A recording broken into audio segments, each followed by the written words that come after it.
Il faut faire en sorte qu'on puisse, avec quelques centimes d'euros, permettre à des personnes d'avoir une alimentation saine qui leur garantit quoi? Plaisir, bien-être, santé.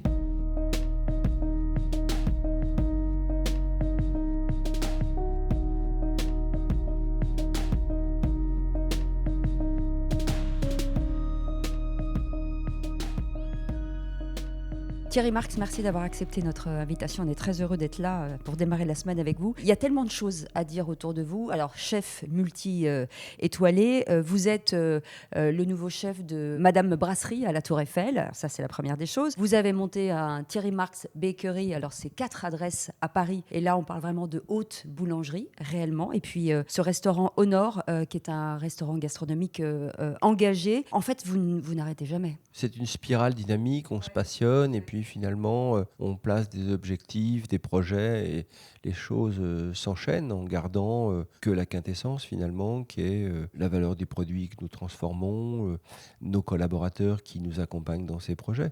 Donc ça fait une dynamique qui peut paraître un petit peu excessive par moment, une dynamique économique aussi parce que ça veut dire qu'il faut être en capacité de faire vivre ces établissements et de les faire vivre et de faire en sorte que les personnes qui y travaillent en vivent bien. Oui, parce que haute qualité environnementale, en fait, ils sont tous labellisés. Ils sont tous labellisés, donc ça veut dire qu'ils sont tous contrôlés. C'est-à-dire que si on baisse un petit peu dans ces démarches-là, eh bien, on est sanctionné, c'est normal. Donc ça nécessite que l'on soit rigoureux et ça nécessite en même temps qu'on maintienne une rigueur. C'est pas toujours agréable à manager, mais en tout cas, ça nous rend heureux. Vous êtes membre fondateur du Collège culinaire de France et cofondateur du Centre français d'innovation culinaire. Vous êtes soucieux depuis très longtemps de notre alimentation, une vision à 2030, à 2050. Mais outre le fait de se soucier, vous mettez en marche des solutions et des réflexions. Quand on parle d'alimentation, on parle d'un combat politique au sens étymologique du terme, au service de la nation, au service de tous. Donc, c'est pas une envie particulière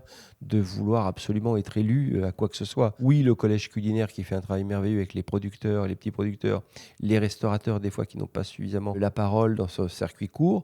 Et puis l'alimentation du futur, quelle agriculture, quel produit, qu'est-ce que c'est qu'un bon produit, son impact social, environnemental, nutritionnel. Tout ça, nous l'étudions depuis de nombreuses années avec Raphaël Aumont à Paris-Saclay. Et c'est pas souvent cité, mais on est quasiment une des seules chaires universitaires sur l'alimentation. Bien sûr qu'on va se lier à d'autres chaires universitaires, comme celle de Rennes, pour travailler le contenu de nos assiettes et être capable de le projeter dans l'avenir sur une planète où, dès 2050, nous serons un peu plus de 9 milliards. Si nous ne prenons pas ça en compte, eh bien, il nous manque une variable d'ajustement. Alors, on peut tous faire des rhétoriques de plateau télé en disant plus bio, plus vert que vert, etc. Mais sur l'ensemble de la planète, 9,7 milliards d'individus. Est-ce que cette planète est faite pour 9,7 milliards d'individus?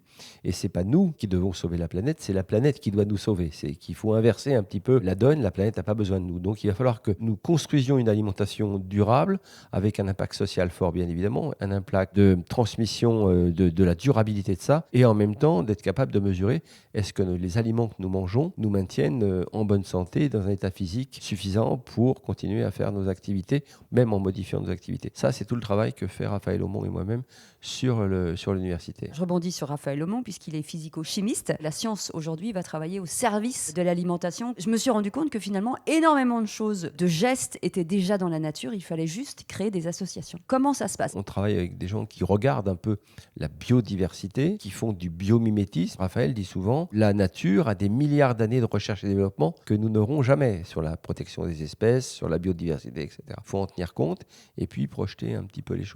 C'était pas une évidence au départ. C'est vrai que quand on a regardé un petit peu ce qu'on pouvait faire, projeter 2050, 2070, quelle est l'alimentation qui va être la mieux choisie, qu'est-ce qui ne perturbe pas finalement nos écosystèmes. C'était des travaux qu'on mène avec Raphaël depuis de nombreuses années, peut-être parce que on a travaillé pour l'espace et nous travaillons toujours pour l'espace, et avec le CNES, avec l'ESA, d'avoir nourri des astronautes qui étaient dans une capsule spatiale pendant 6 mois, de voir quelle était leur problématique.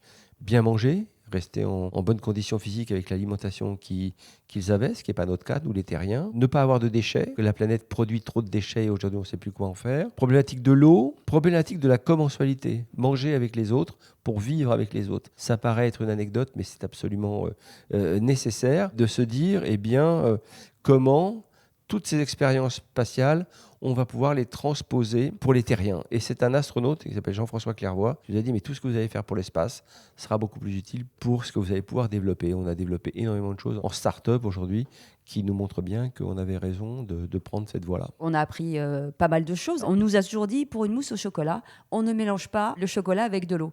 En fait, finalement, si. Ça veut dire que ça remet en question les savoirs. Ça remet en question les savoirs. Je vais prendre l'exemple de la mousse au chocolat et puis je vais prendre la cuisson des haricots verts, par exemple. Si je prends la mousse au chocolat, si je prends celle de mon arrière-grand-mère, par exemple, je vais dire une mousse au chocolat, ça va être du chocolat, bien évidemment, du beurre, des jaunes d'œufs, parce que je ne sais pas quoi en faire, des blancs d'œufs pour faire de la mousse, etc. Et du sucre. Et du sucre. En plus. Bon, est-ce que j'ai besoin du sucre? Je ne suis pas convaincu parce qu'il y a déjà du sucre dans le chocolat. Même si on prend un 70%, on a presque 30% de sucre dedans. La matière grasse, le cacao est déjà de la matière grasse. Je n'ai peut-être pas besoin du beurre. Comment je crée un émulsifiant? Soit avec un fouet en agitant. Et on s'aperçoit que finalement, on arrive à se passer de certains ingrédients dont on n'a pas forcément besoin dans notre alimentation en permanence. Et on peut avoir ce jeu de texture qui fait qu'on a cette sensation de mousse au chocolat avec un très bon chocolat qu'on aura payé à sa juste valeur en éliminant un certain nombre de produits. Si je prends les haricots verts, on se dit 2050, stress hydrique. On voit bien que dans certaines parties du monde,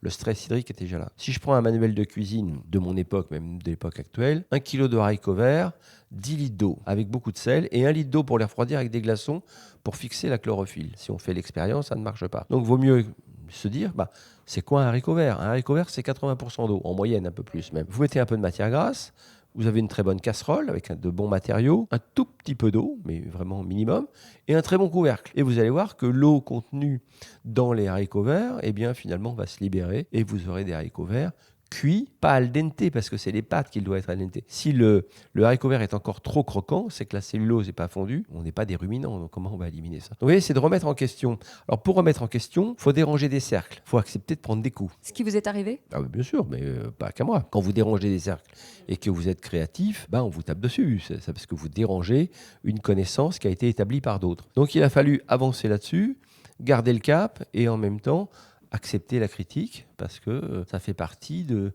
l'innovation. Mais il faut quand même un très très gros mental et de s'apercevoir que finalement aujourd'hui on va dire ah oui c'est un peu évident quand même. Oui mais ça fait 30 ans qu'on en parle. Est-ce que ça veut dire que vous avez quand même repensé votre cuisine? Complètement, oui bien sûr. Que ce soit dans son impact social, que ce soit dans son impact environnemental, la mise en place de circuits courts. Si je prends simplement l'exemple de la Tour Eiffel, il a fallu créer une guilde des artisans, il a fallu créer une logistique pour cette guilde des artisans. Est-ce que je peux le faire tout seul? On n'a pas raison tout seul. C'est pas vrai. Il faut que dans nos sociétés, nous comprenions qu'il faut chercher des solutions. Chercher des coupables, c'est trop facile. Et c'est pas notre rôle. Nous, on a intérêt à se dire qu'est-ce qu'on peut faire collectivement pour améliorer les choses. Sur l'alimentation, le bio, c'est très bien. Tout dépend, le bio. Tout dépend, le bio. Ça peut être une calorie vide. Donc, il faut que je mesure. Il faut qu'on fasse des études cliniques et il faut que ces gens payent des études cliniques. À un moment, qui peut payer? 70% de nos concitoyens utilisent encore la grande distribution. Et effectivement, je peux dire du mal de la grande distribution. J'ai une certaine liberté pour le faire, mais je peux aussi dire du bien. Ils ont fait des choses, moi je peux citer des marques, et je ne le ferai pas là, mais qui ont accepté de mettre de l'argent pour dire oui, on a intérêt à améliorer l'alimentation de nos concitoyens parce que le coût social d'une mauvaise alimentation est catastrophique. Et sur cette fracture sociale, maintenant s'est installée une alimentation à deux vitesses. Une alimentation pour des gens qui vont très bien et qui comprennent à peu près ce qu'ils mangent et qui ont le choix de choisir. Et puis des gens qui, le 10 du mois, n'ont plus que d'autres choix que d'acheter un prix, pas une valeur. Donc il faut faire en sorte que on puisse, avec quelques centimes d'euros, permettre à des personnes d'avoir une alimentation saine qui leur garantit quoi? Plaisir, bien-être, santé. Eh bien, tout seul, avec 1500 chefs qui représentent une gastronomie hexagonale en disant oui, on est dans telle liste, telles étoiles et c'est et ça, est-ce que ça suffit pour influencer l'alimentation? Non.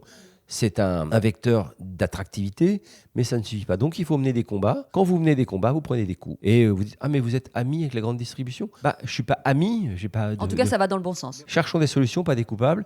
Et en cherchant des solutions et pas des coupables, finalement, on arrive collectivement à faire avancer les choses. Il y a aussi la pédagogie auprès des consommateurs. Pour ceux qui ne peuvent pas acheter des produits chers, mais au moins d'apprendre à cuisiner. Moins de plats préparés, moins de sucre, moins de sel. Il y a cette pédagogie aussi à mettre en place. Elle est à mettre en place. Je mettrais peut-être une petite réflexion supplémentaire sur cette pédagogie est née dans les années d'après-guerre, cette sensation que si je suis un consommateur, j'existe. La machine s'est emballée.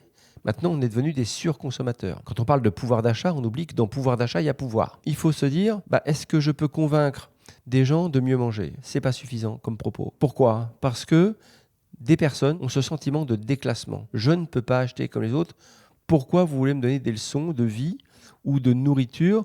Moi, il semblerait que je voudrais exister comme les autres et on m'interdit de faire telle ou telle chose pour me nourrir. Donc, c'est trop compliqué. Nous, ce que nous défendons, c'est l'apprentissage à l'école de la gastronomie. Je vous donne un exemple. Je prends le cannelé de Bordeaux. Voilà ce petit gâteau merveilleux, délicieux. Passion. Quand on dit à un enfant, c'est quoi le cannelé de Bordeaux ? C'est où Bordeaux ? Cours de géographie. Pourquoi il existe à Bordeaux ? Cours d'histoire. On va faire la recette ensemble. Comme ça, on va travailler ensemble dans le faire pour apprendre. Il faut mesurer ou diviser la recette. Cours d'arithmétique. Il faut l'écrire. Cours de français et d'orthographe. Au final, cours d'hygiène alimentaire. Il ne faut pas que j'en mange de trop, parce que sinon, telle pathologie, etc. Ça devient ludique, en fait. Ça devient ludique, et ça veut dire que dans 20 ans, j'aurai plus de consommateurs, ou beaucoup moins de consommateurs, j'aurai des mangeurs. Et je les sortirai de cette folie de la surconsommation. Ce qui est aujourd'hui détestable, dont on parle peu dans l'impact environnemental, c'est cette folie de la surconsommation. Bien sûr que nous avons envie de consommer. Bien sûr que nous sommes tous attirés par le désir. C'est peut-être la mauvaise partie de notre âme, finalement, d'être toujours attiré par le désir. Mais en tout cas, l'homme est fichu comme ça. C'est pas en donnant des leçons, mais l'apprentissage, et c'est tout le travail de Claude Fischler, avec qui nous avons la chance de travailler très souvent, c'est ce sociologue dit, refaisons dans la petite enfance nos mangeurs de demain et arrêtons de produire dans nos écoles des futurs consommateurs. Merci beaucoup Thierry Marx d'avoir accepté notre invitation. Merci.